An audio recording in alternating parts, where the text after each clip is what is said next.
It's fair to say that the last couple of seasons of Arrow felt a bit like a gas leak was happening. There was that gas leak last year. Oh, don't blame it all on a gas leak year. This is a 4-year process. We went in one end as real people and out the other end as mixed up cartoons. Cool. But Season 5 has seemingly put the ship back on course, and the show is having its best season since Season 2. But how's it accomplished that? How did it get back to this? Do what you want to me. Just leave him alone. After doing this. You'll have to excuse my tiny friends. Their behavior can be appalling sometimes.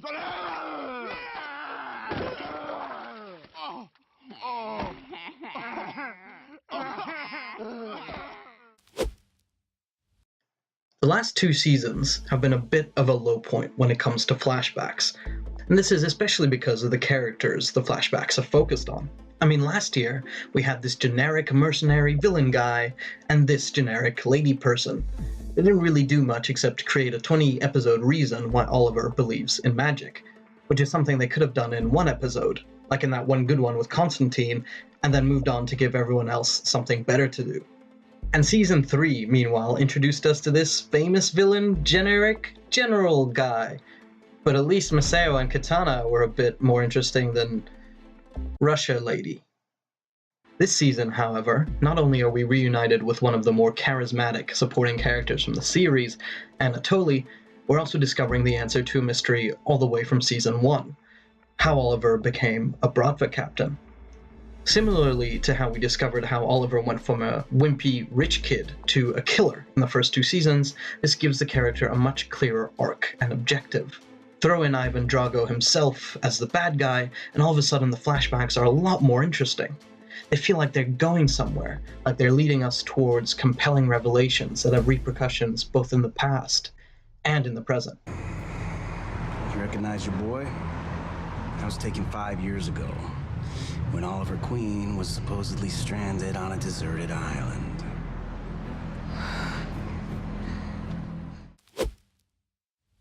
Though having to quickly introduce 4 new characters in the first few episodes of this season felt a bit rushed, now that the new members of Team Arrow have settled in, they're really adding to the interpersonal dynamics of the show.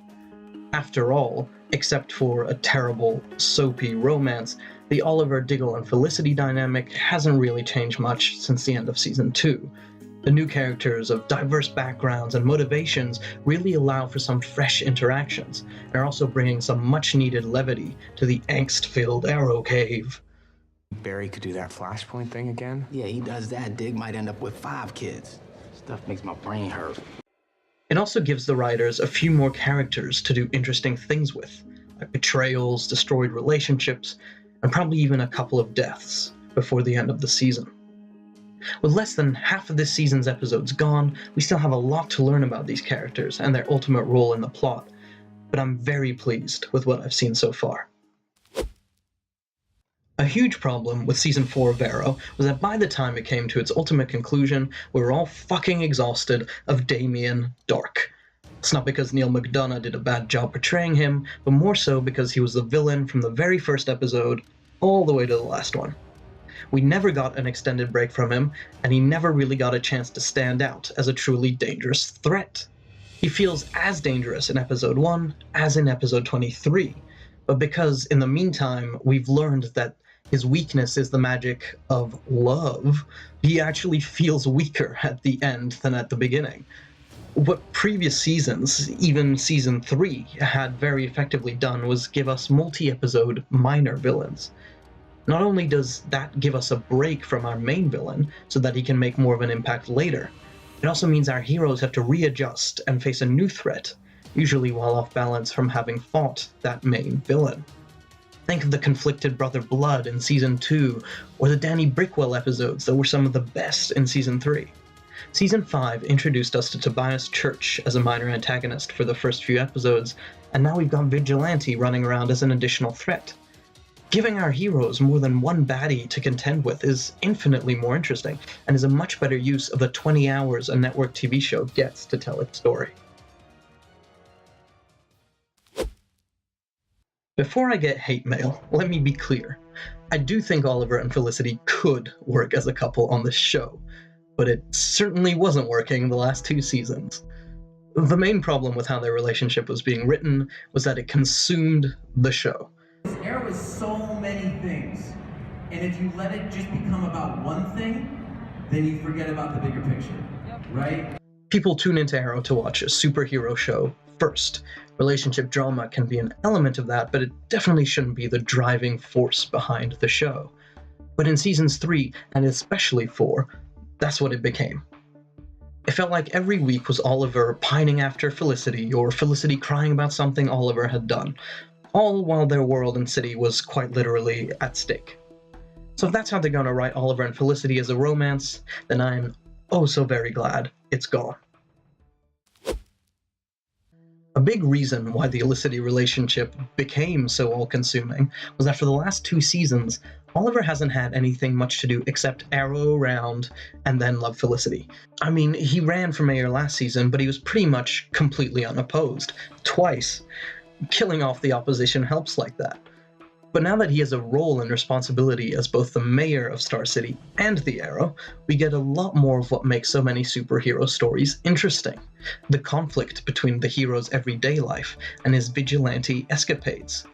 That conflict is not only what drives a lot of personal drama for heroes, it's also a great catalyst for the plot when the worlds inevitably collide. You need look no further than Spider-Man 2 or Batman Begins to see that including this duality between the public and the private identity of our heroes makes for great storytelling. It's not who I am underneath, but what I do that defines me. Bruce? It also raises the stakes, because it gives villains the chance to not only destroy a hero's superhero persona, but everything they've built as an everyday person as well. You know, like the Mandarin in Iron Man 3, or, oh yeah, Slade Wilson in the 2nd season of Arrow. And speaking of villains,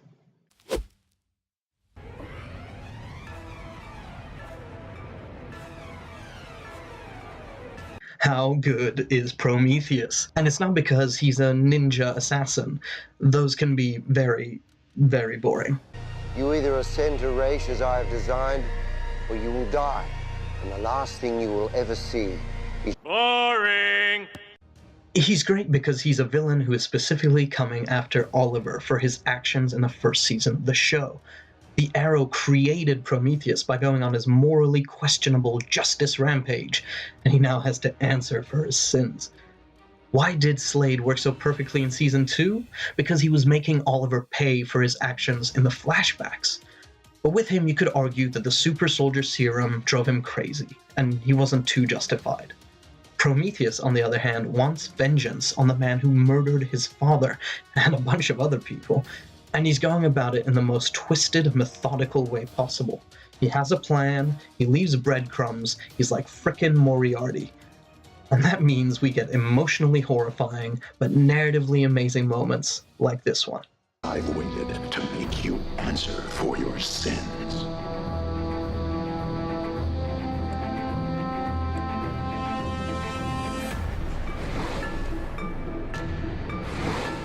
I told you, Oliver. Everything you touch dies. I still get chills. Like any show with over 100 episodes, Arrow has definitely had its way ups and its way downs. But so far, season 5 has managed to pull the show back in a very positive direction. I've been following the show since the 1st season, but they've somehow managed to get back to surprising me again. They now have 14 episodes left to stick the landing, and I really, really hope they manage it.